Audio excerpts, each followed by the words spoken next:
प्रेरणास्पद कथा YouTube channel पर मैं धनंजय जैन आप सभी का हार्दिक अभिवादन करता हूँ। दोस्तों, सिंहासन 32 में राजा भोज को जब सिंहासन की प्राप्ति हुई, एक बहुत बड़े टीले को खोदकर उन्होंने उसे निकाला और उसके बैठने के लिए, उसके ऊपर अधिष्ठित होने के लिए वे जैसे जैसे प्रयास करते मूर्त निकालकर 32 पुतलियों में से एक एक पुतली आकर महाराज विक्रमादित्य की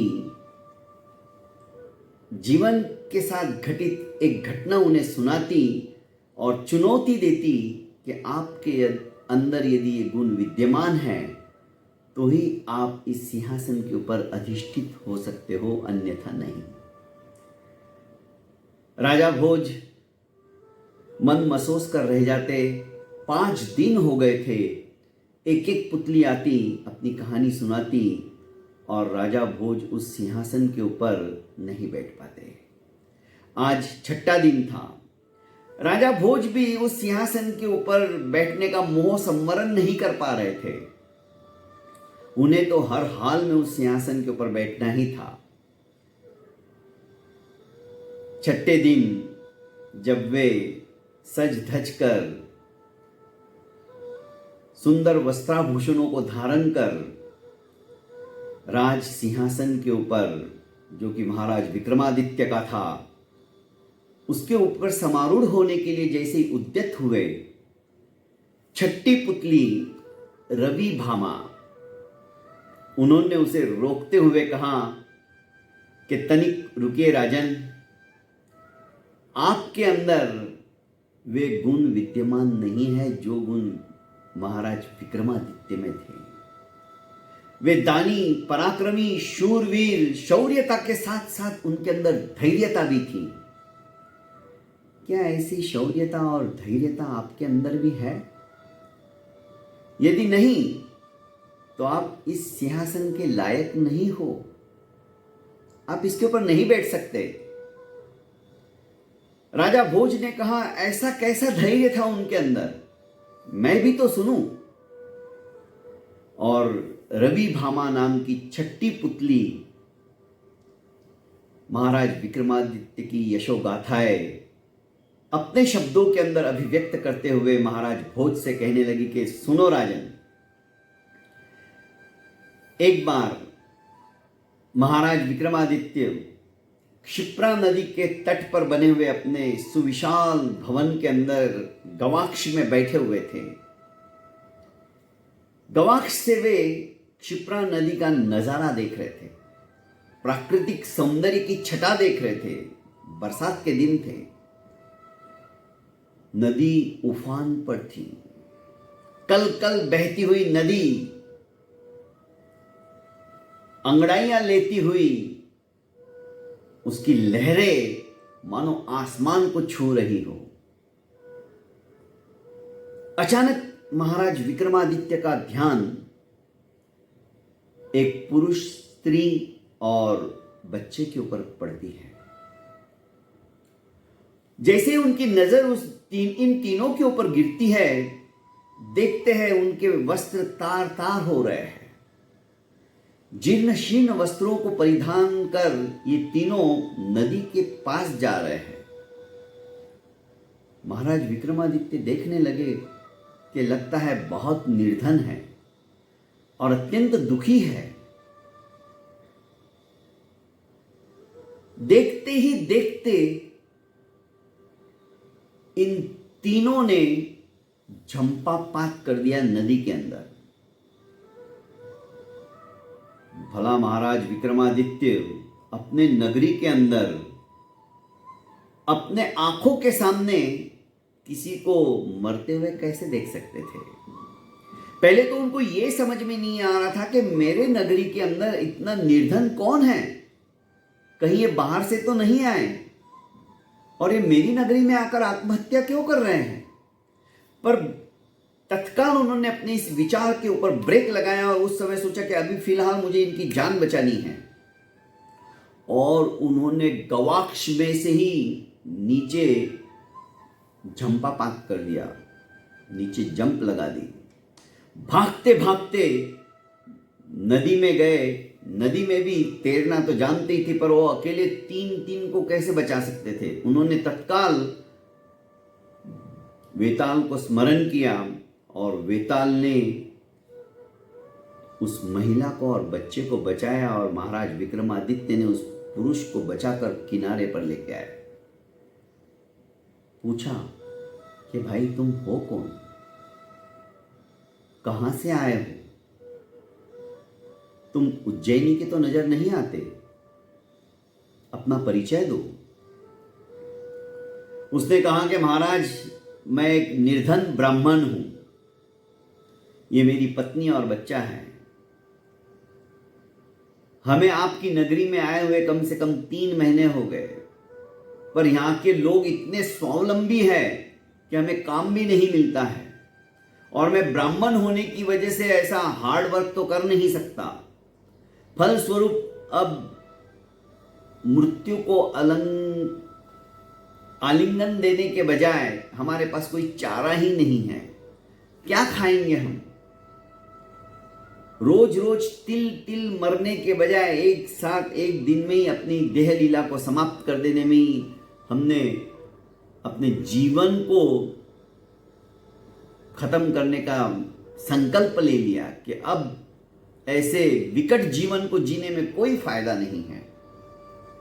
फलस्वरूप हमने क्षिप्रा नदी के अंदर झंपापात कर दिया। पर आपने हमें क्यों बचाया? महाराज विक्रमादित्य ने कहा कि तुम्हारी स्थिति, तुम्हारी कहानी सचमुच में दयनीय है, पर तुम निश्चिंत रहो, आज के बाद तुम्हारे दुख के दिन समाप्त हो गए। तुम मेरे मेहमान हो, हमारे अतिथि हो, हमारे देश में आए हो। आज से तुम्हारे रहने की, खाने की, पीने की समस्त व्यवस्था मैं अपने अतिथि भवन में करता हूं। तुम्हें किसी भी प्रकार की कोई तकलीफ नहीं होगी।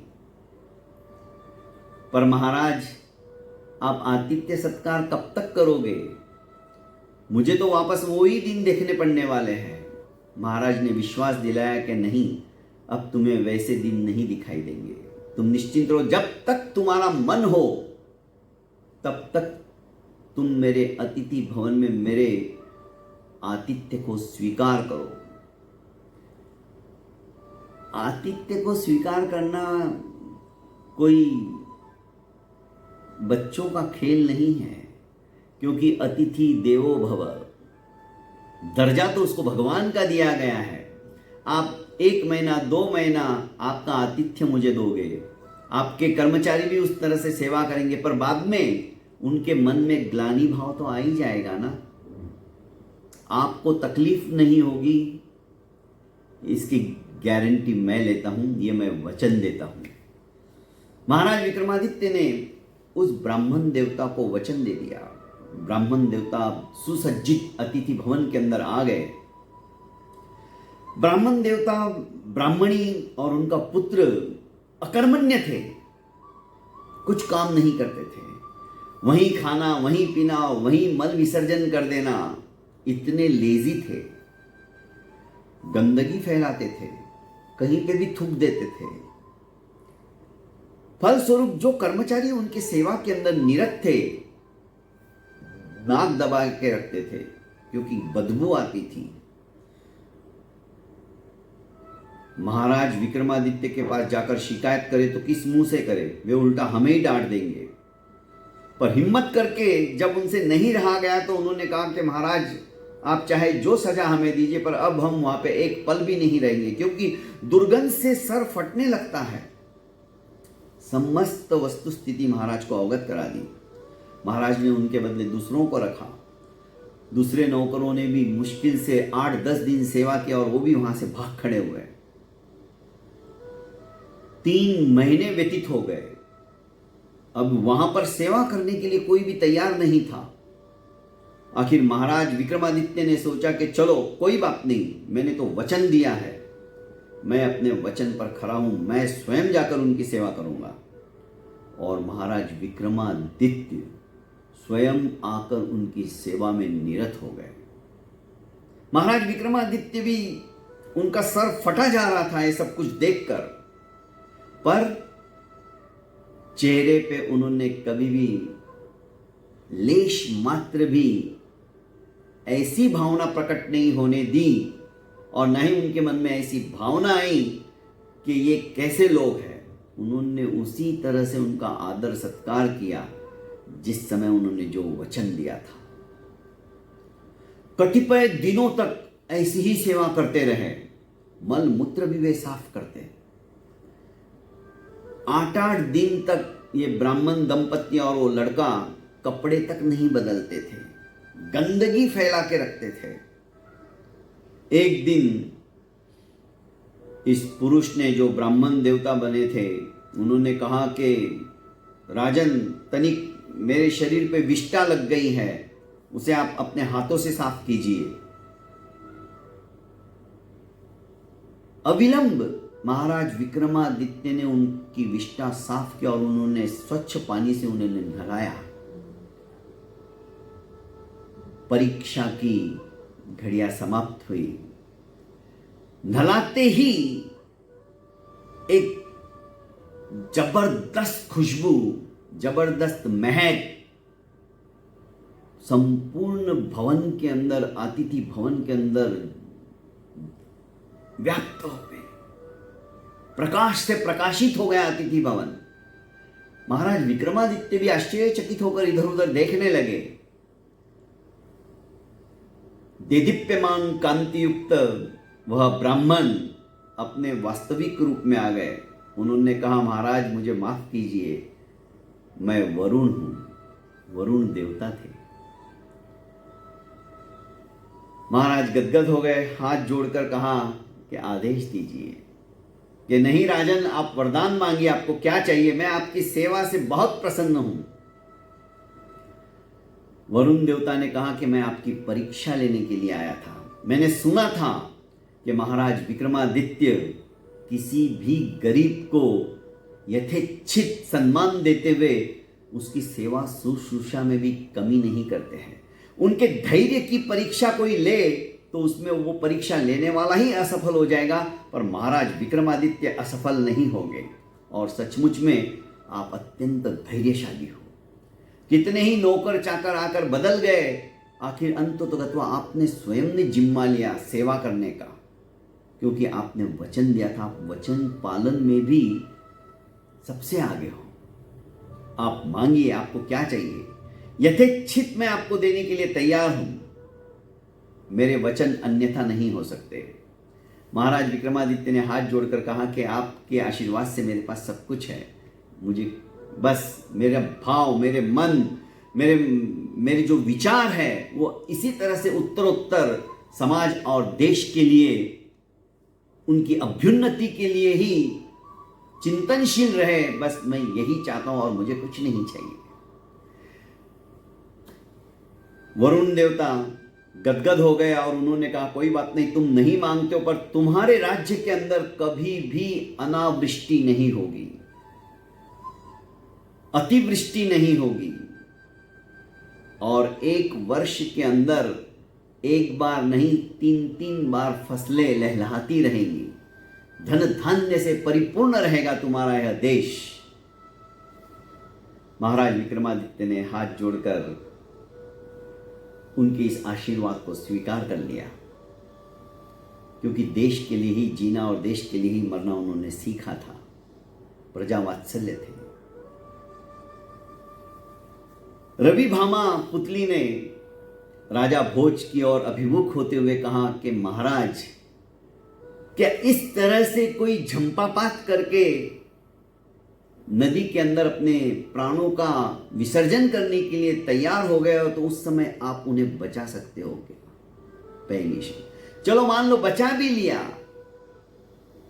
तो क्या आप उनको अतिथि सत्कार करते हुए अतिथि भवन में आप स्वयं उनकी इस तरह से सेवा कर सकते हो क्या? इतनी धैर्यता, शौर्य और पराक्रम तो आपके अंदर भी है, पर शौर्य के साथ साथ धैर्यता भी होना बहुत जरूरी है। क्या ऐसी धैर्यता आपके अंदर है? यदि नहीं, तो आप इस सिंहासन के ऊपर नहीं बैठ सकते। छठे दिन भी महाराज विक्रमादित्य उस सिंहासन के ऊपर समारूढ़ नहीं हो पाए। अब 7वें दिन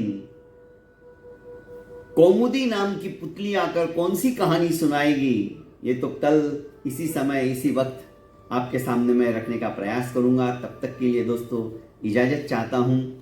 और हाँ, आपने इस चैनल को अभी तक लाइक एवं सब्सक्राइब नहीं किया है तो कर लीजिए और ज़्यादा से ज़्यादा इसे अपनों को फॉरवर्ड कीजिए। बहुत बहुत धन्यवाद।